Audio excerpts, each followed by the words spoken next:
Nah, berurusan dengan KPPU, saya ingin menyampaikan memang ya, dulu saya kalau tidak salah melapor tuh Agustus 2019. Ya, Prof. Dulu Andre Rosiade itu melapor tuh Agustus 2019. Nah, keputusannya Pak Mufti itu Januari 2021. Hampir 1,5 tahun. Hampir 1 tahun. Yang dirawan itu raksasa-raksasa konglomerasi dari Cina, Tiongkok gitu itu. Ya. Kita dan saya lebih sadis rapatnya. Tanya sama beliau-beliau. Saya pukul-pukul meja waktu itu. Bahkan saya ancam anggaran Bapak mau dipangkas waktu itu. Ya, dan alhamdulillah memang akhir itu berhasil. Jadi gitu Pak Mufti.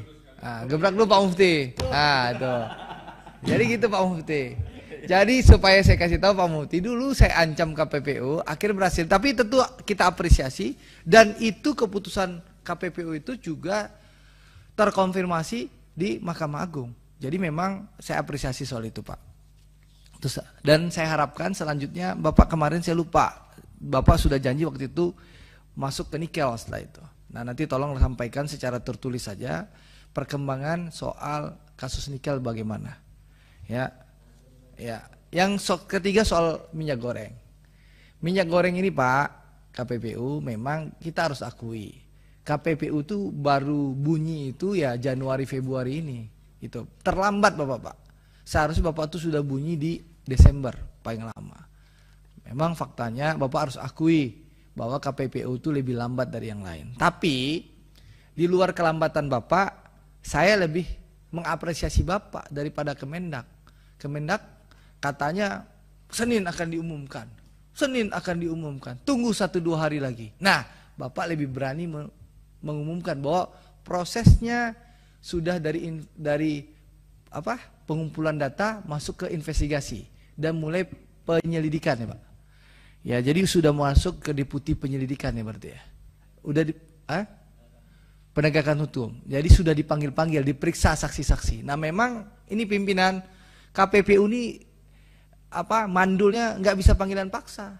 Ya manggilnya nggak bisa panggilan paksa. Tidak bisa menyita alat bukti. Memang mungkin, ya menyita alat bukti juga nggak bisa Pak. Manggil paksa juga nggak bisa. Karena saya mengalami bawelnya saya soal kasus semen tuh, ya saya gas betul nih KPPU nih. Kira-kira Bapak berhenti tahun berapa? Tahun depan, tahun sekarang Pak? Tahun depan ya, periodenya habis. Nah, jadi ini juga penting pimpinan. Bagaimana Undang-Undang Nomor 5 Tahun 1999 itu harus kita pertimbangkan lagi untuk direvisi, untuk memperkuat kewenangan KPPU supaya Pak Mufti nggak komplain.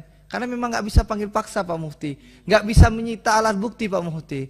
Ini pengalaman Andre Rosiade, pelapor kasus praktek predatory pricing yang dilakukan oleh semen-semen Tiongkok yang ingin menghancurkan industri semen dalam negeri kita.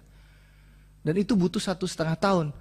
Plus ancaman-ancaman di ruang rapat Komisi 6 ini waktu itu. Makanya bekerja. Jadi memang undang-undang itu mungkin pimpinan sebagai catatan saya sebagai anggota DPR RI Komisi 6 ini perlu kita revisi, kita perkuat kalau memang kita berkomitmen KPPU ini tetap eksis dan memang bisa sebagai salah satu ujung tombak untuk memerangi praktek monopoli.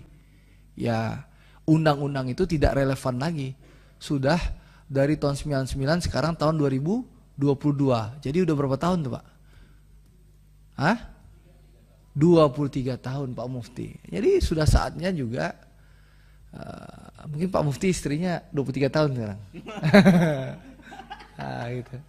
Jadi gitu. Jadi itu Pak.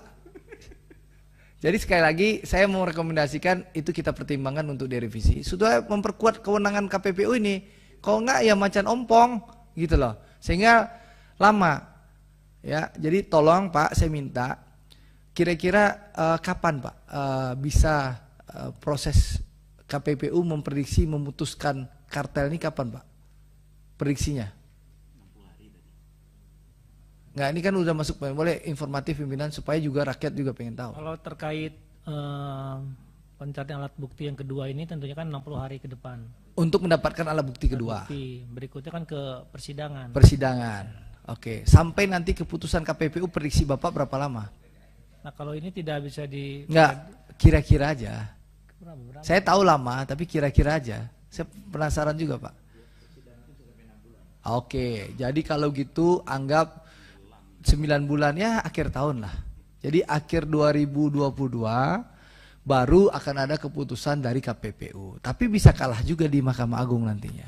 Nah ini juga, kenapa saya tanya, supaya catatan kita memang mandul KPPU ini, undang-undangnya sudah patut direvisi. Kalau kita komit bahwa KPPU diperkuat. Jadi gini, kita jangan juga mendengar salah satu kementerian, oh jangan diperkuat KPPU. Kalau kementeriannya juga mandul gitu loh.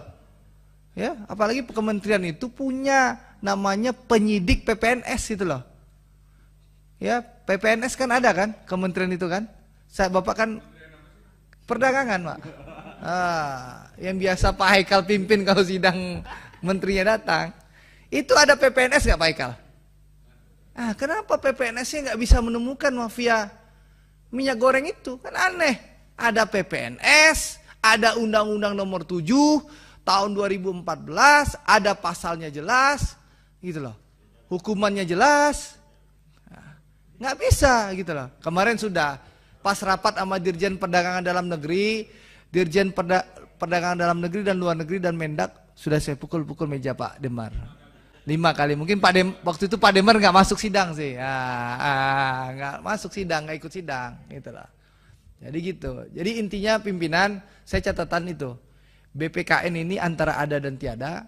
Kalau memang Bapak mau ada, tolong Bapak eksis. Kalau enggak kita bubarkan saja Bapak. Karena saya ingatnya Bapak pas kita pilih, habis itu saya lupa ada Bapak, gitu loh. Yang kedua KPPU, kalau memang mau kita pertahankan, kita perkuat, kita pertimbangkanlah revisi Undang-Undang Nomor 5 tahun 1999. Jadi gitu. Terima kasih pimpinan, terima kasih BPKN dan KPPU. Selamat bertugas. Wassalamualaikum warahmatullahi wabarakatuh. Waalaikumsalam warahmatullahi wabarakatuh. Pak Darmadi Durianto.